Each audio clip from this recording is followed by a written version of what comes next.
Hello. So thought I'd try making another video for quarterfinals, match day 6. I'm still doing fine-ish. Would prefer to be doing better, but it's all right. Probably going to be about 2.5 million people playing. So top 250k is top 10%, top 25k is top 1%, top 125k is like top 5%. That could be a nice goal. I'm not sure if I care that much. I'm just I think I find the planning side fun, and I think I'm just enjoying the World Cup. It would be nice to be smashing it though. You go on Twitter and there's just some people just absolutely smashing it. I think I'm about 40 points off of top 25k. Can I get 40 points from somewhere? It's very difficult with 3 rounds to go and very template teams now. If I wanted to get 40 points from somewhere, I'd probably have to have a punt on, you know, Switzerland, Norway, Belgium, Morocco. Have a punt on an upset, because there's probably going to be an upset. Or try and do something clever with stacking, or if that's the right term, but like go all in on one defence, try and guess some score lines, have a big block defence or something. Not sure. I don't think I care that much. I think I'm just going to keep, just winging it. So anyway, not doing too bad. Match day 5, round of 16. I sold Balogun for Saibari. That was really annoying. That was a tricky one. I actually got a bit stuck. Didn't know what to do. I was almost decision paralysis. I couldn't. Got 4 free transfers. I almost didn't want to do anything. I just felt like I had to have Hakimi, and in order to get Hakimi, I needed to get a cash cow. And it's all my other cash cows. Quinones scored. I thought about Zico. He got a 10-pointer. I could have even gone for like a Riyad or somebody instead of Hakimi. Well, not Riyad. It would have been How, whoever his name was. That would have worked out. Anything but selling Bellingham. But I sold Bellingham, got Saibari. I don't know. I always remember the bad luck. I've had some good luck. I've actually been doing in terms of like chips and max caps. I've had the max cap every round so far. And I've done pretty well with the chips. Qualification bonus was max. Wildcard wasn't too bad. 12th man was pretty good because it wasn't the absolute max, so that kind of worked out nice. So in terms of all those aspects of the game, I've been doing all right. Got the keeper right well with Simon. That's worked out quite nice. It's just the kind of the big holes in the forwards and midfield line. I keep missing. So yeah, whatever. That's what it is. So what do I want to talk about? Match day 6. What we doing? 4 free transfers. You can get 5 players from each team now. I know who I'm selling because I've got, with Colombia going out, it's just made my life a bit easier really, because I've got obvious sales now, so I don't have to think so much. Munoz, Diaz, Vinny, and then it's probably Saibari because he's injured. There's talk that he might actually be available for that France game, and we're going to get the lineups for that game because it's the first one. So there is a possibility that I keep Saibari if he's in the lineup, and I sell Trossard because France's defence is probably worse than Spain's defence, and so maybe I fancy Saibari instead of Trossard. In terms of the odds, I think they're pretty similar. So I've got France. This is odds checker odds 76 to 24%, and Spain is 75% to 25%. So basically the same in terms of progression. So that is something I might wait until the last minute to decide. I may keep Saibari because he might get a goal. I don't know. But yeah, so one of those two will probably go though. So they're my sells. But then in terms of who to buy, this is where it gets a bit like I need to kind of think about all the different ways of thinking about the game, because the first thing I think is do I want to go all in on one team, the favourite from each team, or do I want to spread my bets and have a few players from each? And I think I'm going to carry on with the all-in strategy, even though the games are getting a bit closer to 50-50 now. I think I'm going to go all in. Sorry, I just forgot to say something as well. One thing is, if anybody's got more than 4 people knocked out, I still think hits are probably worth it, because it's only 3 points for a hit, and your player is probably only going to get at least 2 points most of the time. And you're probably going to get enough blanks that you're going to need your hits on your bench. You need your bench players. So it's not like you can, if you just have a player who you can just leave on your bench, you've got 11 starting 11 free players or something who aren't going to play. You're probably still going to need those free players because you're probably going to have some blanks in your team. It's an extra roll of the dice. I feel like a hit is worth it, except for goalkeepers. For goalkeepers, probably not, because it's not the same kind of principle. Because the principle with your outfield players is you're going to have, you're probably going to have 3 or more blanks in your outfield players, and so you're probably going to need all of your bench. Whereas with the goalies, you've got one. The odds of that one player getting a blank is not as probable as it is to get 3 out of your 11. It's a bit more 50-50 with the goalie, so I'm kind of not sure I would take a hit with my second goalie, unless it's like Bono or something, Bono. So that's my thoughts on that. But I don't have to take hits, I don't think, so I'm safe for now. So yeah, the all-in strategy though, I think I'm still all in on one team rather than spreading my bets if I can help it. That's why I want to lean. Because like with these 4 spots, I could start bringing in Belgian players, Switzerland players and stuff. Or I could lean towards more France, more Argentina, more England. And I think that's what I'll do, because if you go all in, I said this in a previous video, but like I could get wrecked. All of these favourites could go out and I could end up with 0 players in the next round. Or I could end up with max players, like just 5 luxury transfers for the semi-final. And if I trust the bookies' odds, the odds are most of these teams are like 75% chance of going through. England maybe 65. So odds are one of them probably going to get knocked out, and the other 3 will get through. And so if I've got if I was wildcarding right now and had 4 players from each team, and then maybe 3 from England, that's 15 players. 4, 4, 4, and a 3 is 15. If one of them gets knocked out, that's 4 players out. I've got 5 free transfers. I should be fine for the next round.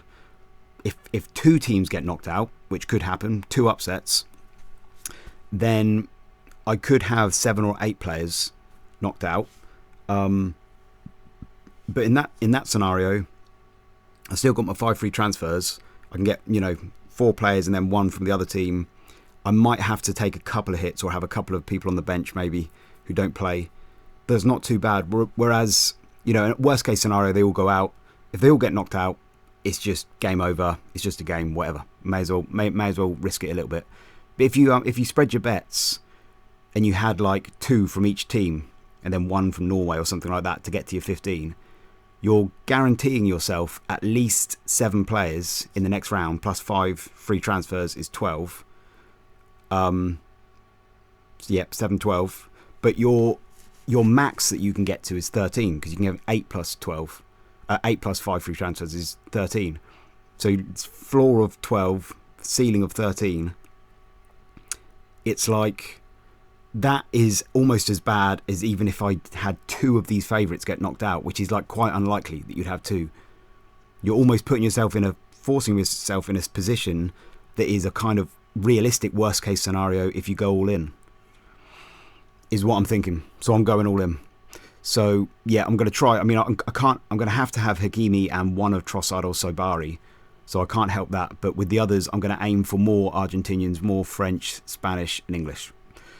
So that's the first thing. The other thing I'm trying to think about is like, is it worth stacking? And I don't know whether I'm using that term right, but like stacking in defence, midfield, to going all out in France attack, all out on Spain defence, because Spain haven't conceded a goal this tournament yet, I don't think.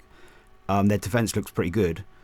Should I go all in, something like that? I see cleverer managers than me sometimes doing that, and it seems kind of bold. I've never really liked doing it, but that might be because I'm overly pessimistic. In fact, I think this might be one of those things where if you're either good at the game or get some luck, you might be more prone to look at things like this and feel more confident that it's going to pay off, because you're looking at it and thinking, I'm going to have a whole row of defenders and they're all going to smash it, and you feel confident about it. But whereas when you've had some bad luck, or perhaps you're not very good at the game, you look at it and think, all I can see with a block defence is a clean sheet wipeout. Now, I might be using my clean sheet shield, but still, even then, I'm just visualising. I go all in on Spain defence. Belgium score 2. It's going to be a disaster. I'm just already pessimistic about it. So it's an interesting thing about the game. Like, maybe people that are good at the game have a kind of optimism, and then that makes them bolder, and then they have even better decisions, and they get, I don't know, could be something like that.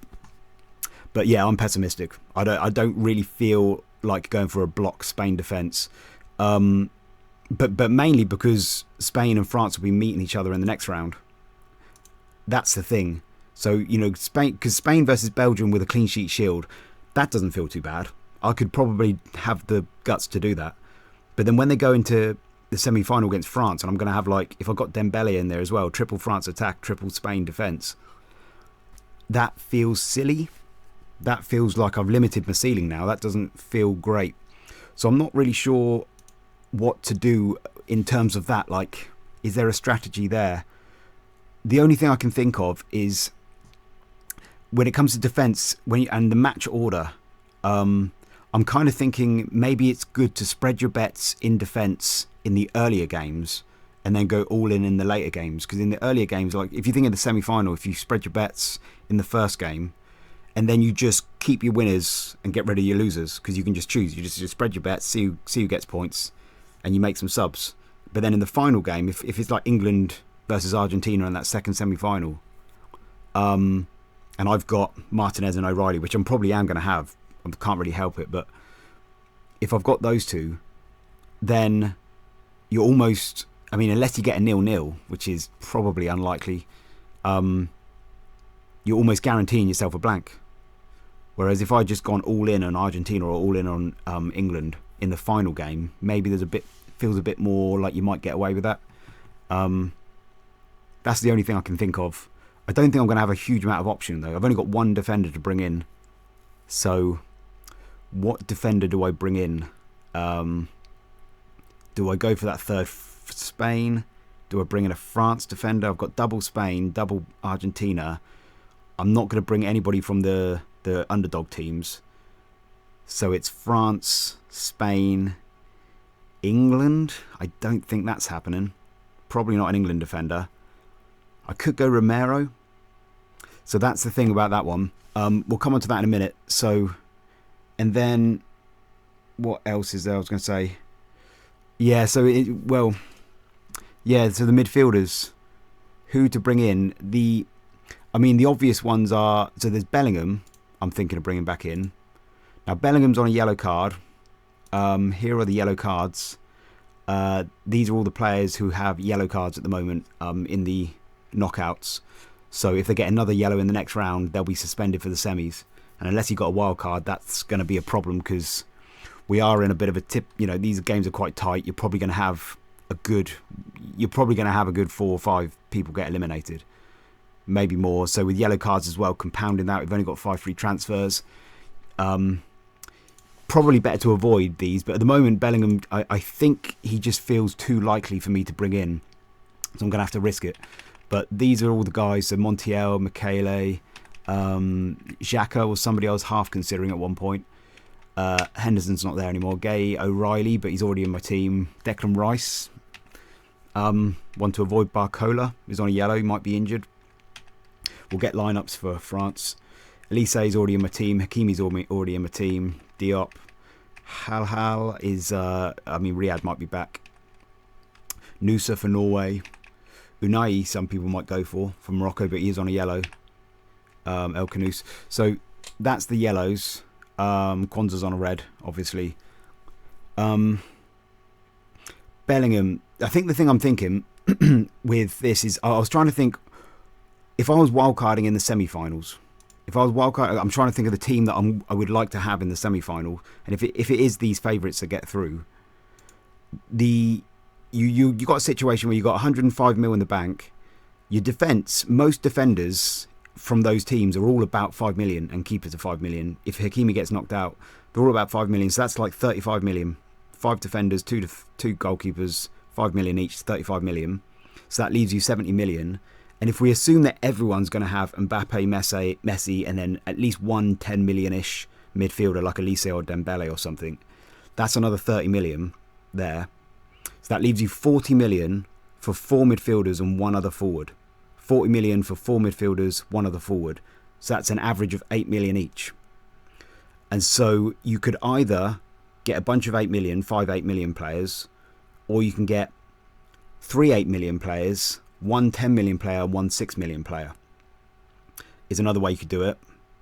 If you want to get more 10 millions, you can get 2 10 millions, That leaves you 20 million for 3 players left, so that's about 7 million-ish. So it's, and basically most of the players that are left, you've got a bunch that are about 10 million. Yamal, Dembele, Elise. Don't think anyone's going for Saka. That's about it, isn't it? Yeah, so they're the 10 million players. There's a whole bunch of 8 million. So Bellingham. I mean, most of these other 8 millions aren't even choices, are they? The thing I like about the 8 millions, though, is like you've got Bellingham and a Yazabal. Just feel like, for me, nice, cheap options are pretty decent. And a way to kind of get some decent players into your team. So I think I want to have that. It's like it's got to happen. Yeah, so that feels inevitable, those two. 8 million, and that would leave 3 midfield spots, but with 8 million each. So I can either go for an 8 mil and then a 10 mil and a 6 mil, and that's probably what I'm going to do. So something like that. Is that what I'm going to do? Actually, I've got 2 6 mils and a 10 mil there with the. Oh yeah, because I think I've still got Hakimi pushing it, and some of these are probably pushing the budget a bit. And these are kind of closer to 7 mil-ish, some of these. So something like that. But yeah, so I'll probably go for a 10 mil there. And the 6 mil players, there's not that many 6 mil players. So the 10 mil's I've got an option of like Yamal or Dembele, basically. And I need to kind of try to figure out logistically, is there because, I don't know, Dembele feels like the one you should go for, but then I kind of feel like I like the idea of going for Yamal as a punt. He feels, actually, what is his ownership? Who's the lesser owned out of those two? Yeah, Yamal's slightly lesser owned as well. Doesn't make much of a difference, but I kind of like the idea of going for Yamal. I've been avoiding him so far because he's coming back from that injury and he's young, and I just feel like, this is his first World Cup, is it? Just that sense of like maybe he's not quite at the races yet. But even, I don't know, that seems like a weak argument. He could probably do well. Yeah, so I like him as a punt. But Dembele might be the stronger of the two. And then the 6 mils. The 6 mil midfielders are all a bit rubbish. So, I mean, I think it's Baena. I don't know much about him. He seems to be the best. There's a bunch of half-decent. In fact, I should just do it. Let's just do it like this. Argentina, England, France and Spain. This is all I'm really looking at. And in midfield as well. The 8 mil. Because the 8 mils are like Pedri, but he's not really, doesn't have much goal threat. Should be now Cherki, Barcola. If we get the lineups, you could go for Barcola, but you want him for the semi-final. You don't want to have that extra headache in the semi-final because we're going to have enough transfers to deal with, I think. Nico Williams is out. Olmo, is he even playing that much? I don't think is he playing? It does look like he is playing, but I'm not sure I would trust him. Didn't play the first game. He is playing a little bit, maybe Olmo. One to look at. You got Marino knocking at the door, though. He could potentially take Olmo's place. I don't think I was hot on Olmo at all at the start of the World Cup. Don't think his minutes are that great, so I would probably avoid him. Fernandes is alright. Feels a bit slightly overpriced. He feels like he should be in the 6 mil region, but for a differential punt, maybe as an 8 millionaire, he could be somebody I look at. Rashford's got Gordon. You just don't know which one's going to start out of those two. Doué's the same problem with Barcola. Could start the quarters, but might not start the semis. Rodri, no attacking threat really. Roger's not going to start. Probably not Gordon. Rice is fine, but he's on a yellow. Hasn't been getting that much attacking threat. What's that? Did he have an assist in this game? Rice is, again, fine. Similar to Enzo, I guess. Ruiz, 6.8. Did I decide something? He's not even playing, is he? He's not even getting any minutes. Yeah, that's all right. So, yeah, he's not really an option. McAllister I like. He's actually been getting quite a lot of returns here and there. An assist there, lots of tackles. Seems to be playing every game. Fairly nailed at the moment. Couple of assists. Yeah, quite like McAllister for 6.6. He's an option. Almada's, I haven't looked at that much, but he's been playing most games. Oh, he didn't play against Egypt. So that's, I don't know about him. I'm not sure about him. Would look into him. Anderson he's not really worth it, is he? No attacking threat really. First World Cup, he's not going to be the hero, is he? And then you come down here. Not really looking at any of these. Rabiot's playing every game, but I don't think he's got much attacking threat. Marino's great, but he's had that foot injury. He was out for about 4 months. He's been playing he's been coming off the bench, and I think that's because of his injury. He did start match day 3, got 60 minutes, I think. But I still don't know whether they would throw him in. They might, but we're not going to get the lineups. It's a bit too risky. He'll probably just keep coming off the bench. So yeah, he would be good, but I don't think he's going to start. Well, who knows? You'd have to get a leak that he's going to start or something. And then there's Baena, who's been playing like every game. I don't think he played that much in qualifying. Didn't play the first, but then he's been playing all these others. He's basically covering for Nico Williams, and he seems to be the next in line. And I read about Nico Williams something. It's not there. There's Nico Williams not playing. Where is it? He had a right adductor muscle injury. Typically requires at least 4 weeks of recovery, making it highly unlikely that Nico Williams will return before the end of the World Cup. Is that the last I heard? 4 weeks. He got the injury. Well, it aggravated the injury in that Uruguay game, and that was 3 weeks before the final. The final will be 4 weeks. The final will be 3 weeks from that, so 4 weeks is a week after the final. So he's been on the bench the last couple of games, but he hasn't actually come on yet. So that feels like, unless you've got news that he is closer to coming back than I know of, Baena could be the bet. He doesn't seem massively attacking. Have I got his data here? He doesn't seem massively attacking. For his club, he plays for Atletico Madrid. He's 24. 0.29 is like pants. But they're 0.5-ish in the last 2 seasons before that. He's doing all right for the national team at the moment. Where is it? The World Cup goal and assist so far. That's pretty good. So, yeah, slim pickings in the 6 mil range, and he might be the best. So it's him or McAllister maybe. Or maybe if you can get up to an Enzo, I think. Paredes has been playing a bit, hasn't he? Don't know much about him. No, maybe off the bench. Too risky. So that's about it. So it's Bellingham, Dembele or Yamal, and then one of these two is going to go to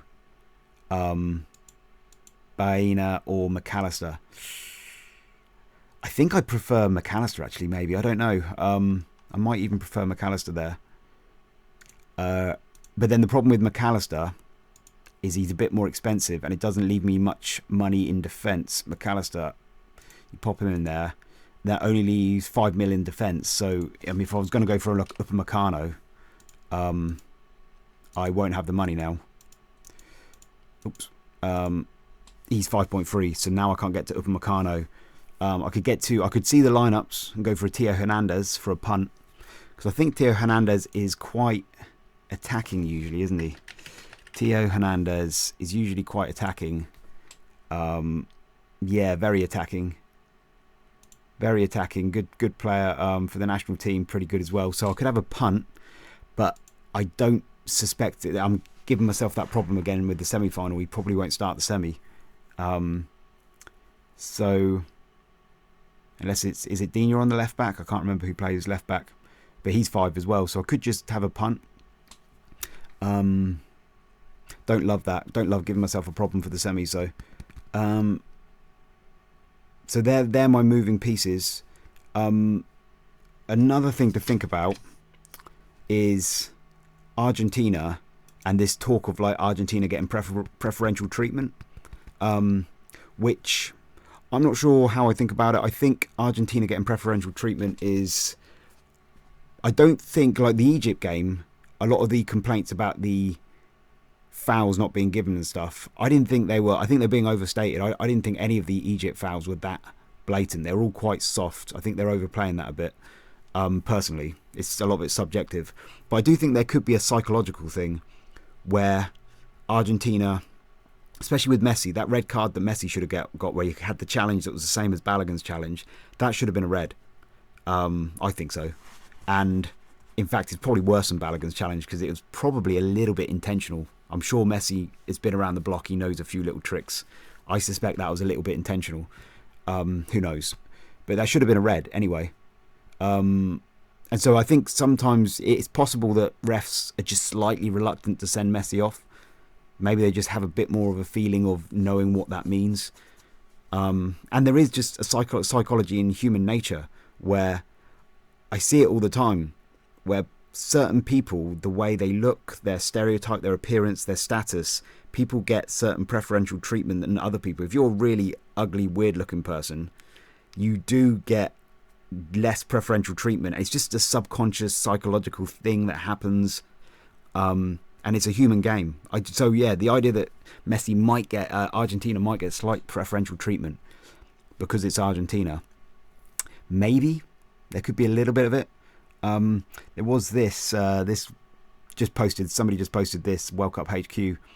This is the number of cards per fouls. Argentina have only had 3 yellow cards all World Cup, and they've had like about 50, 60 fouls. So yeah, England have had the most. They get a card every 7 fouls. Argentina have only had a card every 22 fouls. But you could say things like, you could say that maybe Argentina are just good at knowing where the line is, how to foul without getting a yellow card. Like I feel like Arsenal were a bit like this. They just knew how to push up to that line without going over it. So you could argue that. And also, I don't know, this is just, you're always going to have a statistical spread like this. You do it in another World Cup and maybe it will spread a different way. There's lots of other things to say about this, different refs and stuff. So I don't know. But either way, even if it's only going to be a benefit, if Argentina don't have a preferential treatment, I don't know, no one's suggesting that they're having less of a preferential treatment. So you may as well bet on it. Maybe. So I could just put a bit more weighting on Argentina, get some extra Argentina players, get Romero in there. How much is Romero? 4.9. That's a bit cheaper. Could go for that. Switzerland didn't feel like scoring against Colombia, but then Colombia, a good defence. So yeah, Argentina and preferential treatment. Maybe a little. I don't think it's rigged. But then see, the problem about saying it's not rigged is like, we just had the Balogun thing. So it's obviously within the realms of possibility now that they could rig things, because that was blatant, the Balogun thing. So who knows now? Nothing's off the table now. So, but at the moment, I don't think so. I don't think so. I mean, just carrying on with this, like the France game, they've got a bunch of Argentinian officials for the France Morocco game. All of the officials are from Argentina, which feels very suspicious.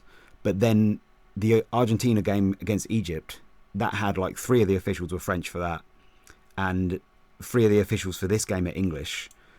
So even though, you know, I would prefer it if can you not get a ref that's totally unbiased from a totally different representation somewhere? Can they not do that? But I think they're actually kind of limited for good refs. And on the topic of that, you might have noticed some people have said that the refereeing standard has actually dropped in the knockouts. And I was looking into that, and apparently, you can't have a referee who from the same confederation. I guess it's stopped now in the quarters because they're limited, I guess. But in the round of 32, there was a rule that of neutrality. You can't have a referee who is from the same confederation as the teams in the matches. And the problem is the best refs are from South America and Europe, and the best teams are from South America and Europe. And so all the teams that get to the round of 32 and the knockouts, they're all from South America and Europe, but you can't use South American or Europe referees in those games for neutrality. So you have to go to North America or Asia or Middle East or wherever, Africa, and these referees are just they're not playing at that Premier League standard, and so they're not on the ball. And so this is why you get this is Uzbeki referee for that Paraguay-France game. And maybe he's just not on the same page as everyone else, and he's just a bit more lenient. So that's maybe why. So that's not necessarily corruption, but it could be though, because France have had a real tough run. They've had this extremely hot run. A lot of their games have been in a lot of heat, and they've got more heat to come. And that Paraguay getting that rough ref as well. And now they've got a bunch of Argentinian refs. You could build a case that somebody wants France to get knocked out here, and they want Argentina to win. But it's slim. I think the heat is... France didn't have any games in air-conditioned stadiums, whereas most teams have had at least one or two. France haven't had any. All of their games have been in like MetLife, New Jersey, that is New Jersey, MetLife, Philadelphia, and Boston. And then their knockouts are all going to be MetLife, Philadelphia, Lincoln, and then Boston. And they've been really unlucky with the heat as well. That Sweden game was 31 there, 31 degrees. Then they went into the hottest game of the tournament so far against Paraguay was 36. And now this one in Boston. Boston's usually cool, but it's actually going to be 32 degrees. It looks like it's going to be a heat wave on that Thursday when they play. So they've got another hot game. But I don't know. They're probably used to it now, playing so much in the heat. But it could take it out of them a little bit, maybe. They might show fatigue. I don't know. On the weather, it's all pretty hot. All four of the quarterfinal games look pretty hot, and there could be storms for the Argentina-Switzerland game, which is in Kansas, and the Hard Rock Norway-England game. Could be storms for that. That one's not. I don't think it will affect choosing subs because they're all quite spaced out, these games now. What have we got? That's like a whole day later. That's well, I suppose this one, the Norway game, the Norway-England game is 10 p.m. and then it's only 4 hours later is the Argentina-Switzerland game. So you could get stuck if you've got a captain on that game and it gets delayed by... If it goes to extra time, it could be 3 hours. If it gets delayed by more than an hour, you might miss out. Something to look at maybe. Yeah, storms for that game. That's going to be annoying because that's Saturday night. And that's going to be 10 p.m. UK time, Saturday night. And I've got to be up Sunday morning for work. Anyway, storms that game. Yeah, something to look at. The semi-finals are air conditioned, so and then these will probably be hot again. That's Miami and MetLife in the final and third place playoff.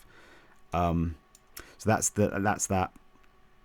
Anyway, so what do I want to say?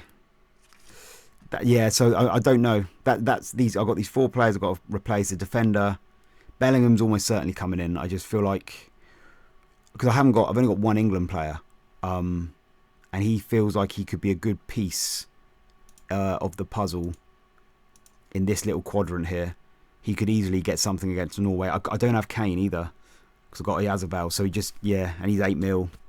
He feels almost certain to come in. So it's just this defender, the 10 mil, Dembele or Yamal, McAllister or Baena, and then which defender to go? Romero, Upamecano, or Kubasi, something like that. That's the three moving pieces that I've got to try and figure out. How do I want to play it? So that's that, I think. I don't think there's too many technical things. I'm probably going to play the clean sheet shield because got to play it at some point. I mean, is it worth holding it for the semi-finals? My feeling is just, I did that little thing I showed in the last video where there seemed to be slightly less goals in the quarterfinals, and rate of conceding one or less goals was slightly higher in the quarterfinals. I mean, you could argue that if there's less goals in the quarterfinals, it's better to not use your clean sheet shield. You can just trust that you're going to get clean sheets in that round. Use it in a later round, semi-finals. But I think I'm still going to, even though the rate is lower, there's still going to be like 1 or 2 goals. My feeling is that when you get to the semi-finals, you're only one game away from the final. People are going to take more risks. They're going to go for it. Death or glory. Whereas in the quarterfinals, if you go out in the quarters, it's still a bit of a bad thing. And so it's all a bit... I can see why there could be a lull in the quarterfinals. So, yeah, clean sheet shield makes sense there. I feel like there might be some structural things to think about with the clean sheet shield, though, because if I want to play 5 at the back, because I could do it, I might end up being lucky enough to play 5 at the back. That means I'm going to have to drop one of my forwards.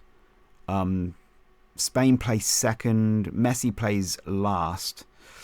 You know, I might be in a position where I can't play Messi, or I might be in a position where I've got like clean sheets all round, and that, well, in that scenario, I would just make a choice between Martinez and Messi.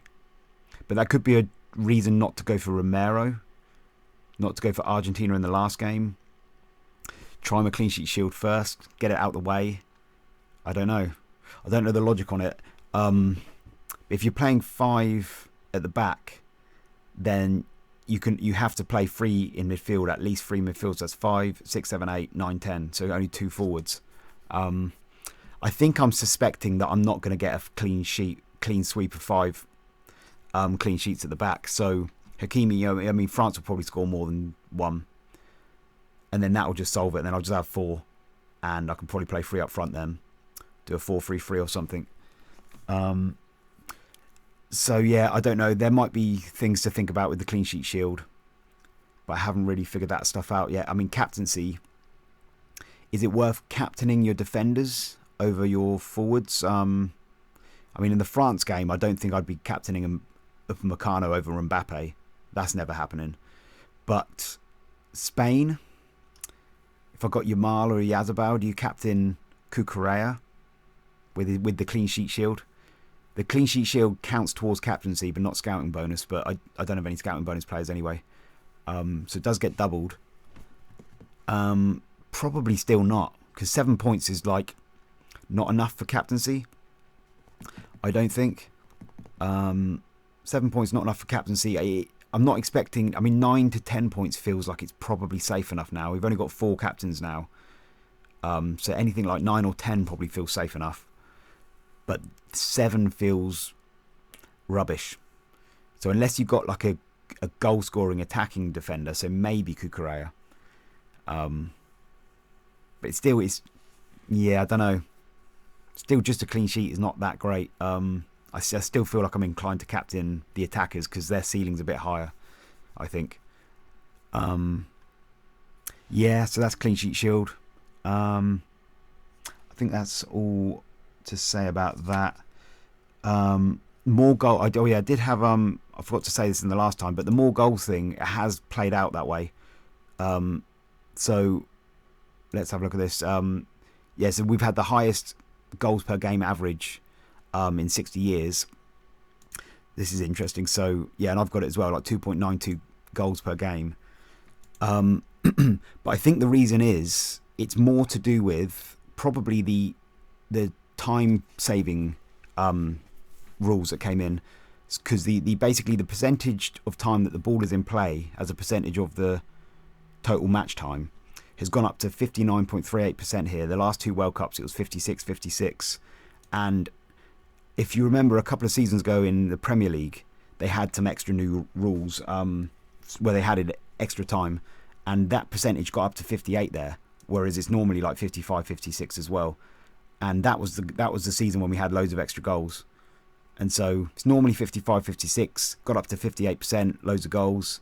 And here, the last 2 World Cups were about 56, got up to 50, and it's up to 59.38 this World Cup. So I think that's probably why we're having loads of goals.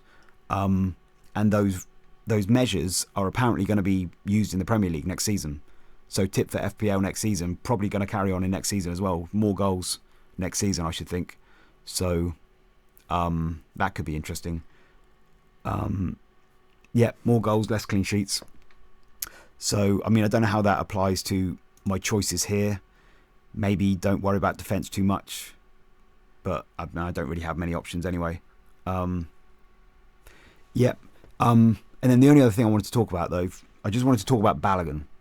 I guess, do I want to talk about Balogun? I just thought that was such a kind of crazy thing. It was like a red line was crossed. Like, that was, I mean, most of the world has reacted properly to it. But I think that Balogun thing, I think it was a red card. Because like a lot of people are saying, well, maybe it's justified because it wasn't really a red card. And I suppose a lot of this stuff is subjective. But according to the laws of the game, IFAB. This is the International Football Laws of the Game. A red card is a sending off offences for serious foul play. Serious foul play is a tackle or challenge that endangers the safety of an opponent or uses excessive force or brutality must be sanctioned as serious foul play. Any player who lunges at an opponent in challenging for the ball from the front, side or behind using one or both legs with excessive force or endangers the safety of an opponent is guilty of serious foul play. So it's basically intent doesn't matter. There's no mention of intent here, and this is the way it's been, as far as I know, for a long time in football now. Intent doesn't matter. Like my instinct when I was younger playing football is like, oh, he didn't mean it, let him off. And that's a lot of people's intuition. But in modern football now, I presume the reason why they give red cards for this is to deter players from even attempting these types of challenge. If you're going to make a challenge that might endanger the opponent, just don't attempt it. Now, that you could argue that that's going to make the game too soft. It's going to be like touch rugby and it's going to be boring. That's a separate argument. But that is the way they've chosen to do it. And so it's a sending off. And so the fact that he, this is the still from it.